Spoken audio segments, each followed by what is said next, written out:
semuanya. Baru-baru ini saya sering melihat di YouTube mengenai beberapa hamba Tuhan yang menjelaskan tentang perpuluhan. Di mana diantaranya mengatakan, jikalau tidak memberikan perpuluhan maka tidak masuk surga. Dan juga mengatakan beberapa dari mereka bahwa tidak memberikan perpuluhan maka tidak diberkati, karena tingkap-tingkap langit tidak akan dibukakan. Nah, dari pernyataan itu saya ingin mencoba menyampaikan tentang perpuluhan, namun dari perspektif doktrin keselamatan. Mungkin udah banyak di YouTube atau penjelasan hamba Tuhan mengenai perpuluhan itu apa, perpuluhan diberikan kemana. Tapi kesempatan ini saya akan membahas berdasarkan perspektif doktrin keselamatan. Nah, di dalam perjanjian lama itu keselamatan berdasarkan melakukan seluruh perintah hukum Taurat. Nah, perintah hukum Taurat itu ada 613 perintah. Semua perintah 613 itu harus dilakukan, maka kita bisa selamat atau masuk surga. Nah, di dalam perintah perpuluhan itu ada di perintah 402 sampai dengan 425. Nah, kalau kita melihat atau kita bandingkan berdasarkan Yakobus pasal 2 ayat yang ke-10 dikatakan begini. Sebab barang siapa menuruti seluruh hukum itu, tetapi mengabaikan satu bagian daripadanya, ia bersalah terhadap seluruhnya. Dari penjelasan Yakobus 2 ayat 10 ini, maka jikalau satu saja dari 613 perintah itu tidak dilakukan, maka 612 perintah itu menjadi batal. Berarti semua perintah 613 termasuk dalamnya tentang perpuluhan harus dilakukan, maka memperoleh keselamatan. Nah, jadi dalam perjanjian lama perpuluhan itu menjadi keharusan karena menjadi salah satu syarat untuk memperoleh keselamatan. Karena perpuluhan termasuk perintah dari 613 perintah di dalam hukum Taurat. Nah, bagaimana kita yang ada dalam perjanjian baru? Nah, dalam perjanjian baru jelas sekali keselamatan kita adalah karena anugerah Allah, karena kasih Allah. Ya, kita bisa melihat di dalam Titus pasal 2, pasal 3 ayat 6 ayat ke-4 sampai dengan ke-7 dikatakan gini.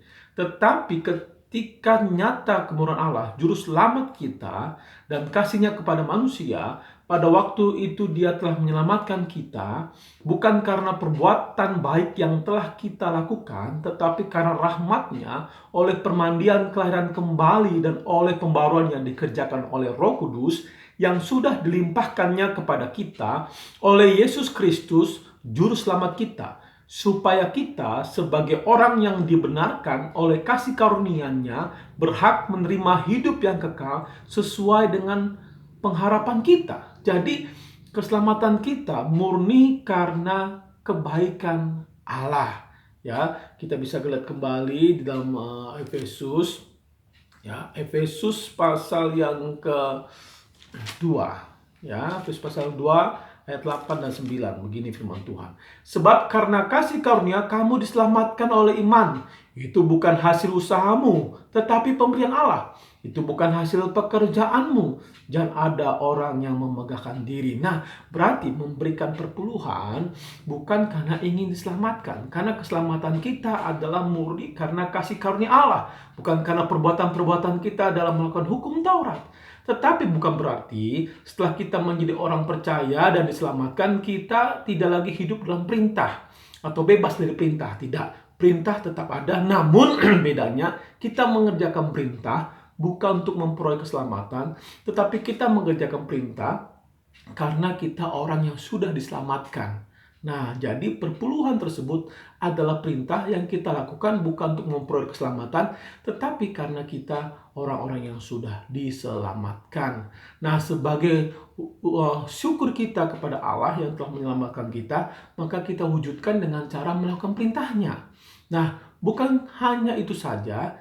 Berdasarkan firman Tuhan, yaitu di dalam Yohanes pasal yang pertama, ayat yang ke-12 dikatakan begini.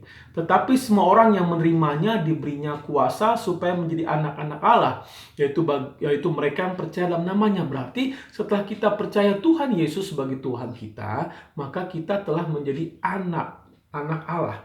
Nah, sebagai anak-anak Allah maka melakukan perintah apa yang Allah perintahkan bukan lagi karena takut tidak diberkati atau bukan karena takut nggak masuk surga, tetapi karena dia Bapak kita. Karena dia Bapak kita, maka kita lakukan perintah semata-mata karena kita mengasihi dia, karena dia Bapak kita.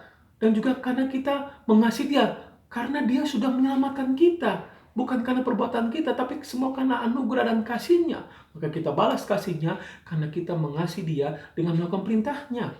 Dan juga karena dia Bapa kita, maka kita melakukan perintahnya. Dan karena dia Bapa kita, maka dia memperhatikan kita, memelihara kita, bukan karena kita memberikan perpuluhan. Mengapa? Karena seorang Bapa atau orang tua nggak mungkin memperhatikan dan memelihara anaknya karena anaknya memberikan sesuatu kepada orang tua. Tidak. Tapi karena orang tua itu punya kewajiban dan juga karena ada kasih di hatinya, maka dia memelihara, menjaga, menuntun anaknya semata-mata karena dia orang tua. Demikian juga Bapa di surga. Jadi, melalui kesempatan saat ini saya ingin memberitahu, berdasarkan doktrin keselamatan maka kita memberikan perpuluhan karena kita mengasihi dia, karena kita sudah mendapatkan kasih daripadanya, dan juga karena kita adalah anaknya. Kita melakukan perintahnya semata-mata karena kita anaknya. Dan Bapa di surga memelihara kita karena kita adalah anaknya, bukan karena kita berikan perpuluhan.